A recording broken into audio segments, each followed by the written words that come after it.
राष्ट्रीय रोजगार गारंटी पिछले लगभग 5 से 7 बारी आज़ादी के बाद में बार बार इस स्कीम को अलग अलग नाम से बोला गया है। और इसमें कोई संशोधन करते हुए किसानों के हित के लिए कोई अच्छा कानून लेके आए हैं। पहले वाली योजना में साल साल भर तक गरीबों का पैसा नहीं मिलता था। इसमें गारंटी दी है कि 7 दिन के 7 दिन इसका पैसा दिया जाएगा। इससे बढ़िया योजना भी नहीं समझता तो हो सकती। 2 सालों में हमारे यशस्वी मुख्यमंत्री बजरलाल जी ने दिया है। बजट ही नहीं दिया, इनको हमने किरवानित भी किया।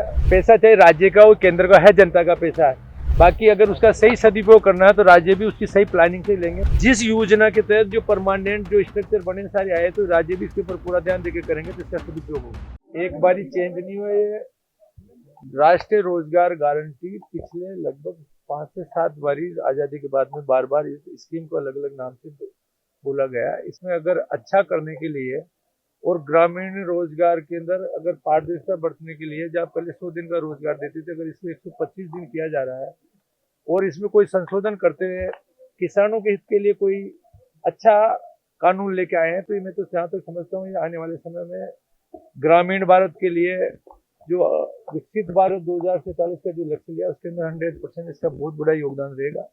पारदर्शिता रहेगी और जो समय पे पेमेंट हमने देखा है कि पहले वाली योजना में साल साल भर तक गरीबों का पैसा नहीं मिलता था। इसमें गारंटी दी है कि 7 दिन के 7 दिन इसका पैसा दिया जाएगा। इससे बढ़िया योजना भी नहीं समझता कोई हो सकती। बजट के जहाँ तक प्रावधानों की बात है, बजट को लेकर सबसे ज्यादा चर्चा है। बजट के अंदर जो भी अब तक जो ऐतिहासिक बजट पिछले 2 सालों में हमारे यशस्वी मुख्यमंत्री बजरलाल जी ने दिया है, बजट ही नहीं दिया। इनको हमने किरवानित भी किया। और आज अगर हम कहीं जाके धरातल पे देखेंगे तो उन लोगों के वर्क ऑर्डर भी दे दिए। उन कामों के हमने काम भी चल रहे हैं। भूमि के जहाँ आवंटन जो अटके हुए थे, वरना पिछले जो 5 साल की अगर देखेंगे तो ओवरऑल लगभग 70% से ज्यादा 5 साल में काम कर नहीं पाए। हमने 2 साल में जो 5 साल में काम किया उससे ज्यादा पैसा देते हुए उन कामों के आज 70% काम रनिंग में है हमारे। ये बजट सवाल है कि इसमें डीवीजी राम जी को लेकर हो रहा है, जो राज्यों पर भार डाला जा रहा है ना, उसको लेकर उनका कहना है राज्यों पर भार डाल दिया। जो बजट का प्रावधान रखा गया इस तरह, उसमें राज्यों पर भार आएगा।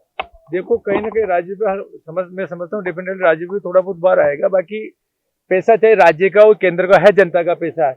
बाकी अगर उसका सही सदुपयोग करना है तो राज्य भी उसकी सही प्लानिंग से लेंगे। वरना पहले ये समझते हैं कि सेंटर से पैसा आता, उसकी जो जिस योजना के तहत जो परमानेंट जो स्ट्रक्चर बने सारे आए तो राज्य भी इसके ऊपर पूरा ध्यान देकर करेंगे तो इसका सदुपयोग होगा। जैसे एसआईआर को लेकर कांग्रेस हमला करे आप तो वोट चोरी कर रहे हैं, दूसरा करे आपके लोगों को जोड़ रहे हैं, उनके लोगों को काट रहे हो आप। देखो ये सब झूठ है, इनके पास प्रोपोगंडा है। आप सब लोगों ने देखा कि बिहार के अंदर भी ऐसे ही चिल्लाए थे। वहां की जनता ने जनादेश दिया। वहां पे जो मृत कोई हो गए हो और जो दूसरी जगह शिफ्टेड हो गए हो और जो हमारे देश का नागरिक उसको देने का पूरा अधिकार कोई बाहर का नागरिक हो जाए तो अगर उसकी करने के लिए निरंतर प्रक्रिया हर 20-25 साल के अंदर ये प्रक्रिया होती है और वैसे भी रेगुलर ये प्रक्रिया चलती रहती है। तो अगर उनको कहीं लगता है तो सबूत बताए भाई हमें यहाँ पे गड़बड़ की है, तो बाकी सिर्फ उनका प्रोपोगंडा, उनके पास कुछ बचा नहीं है।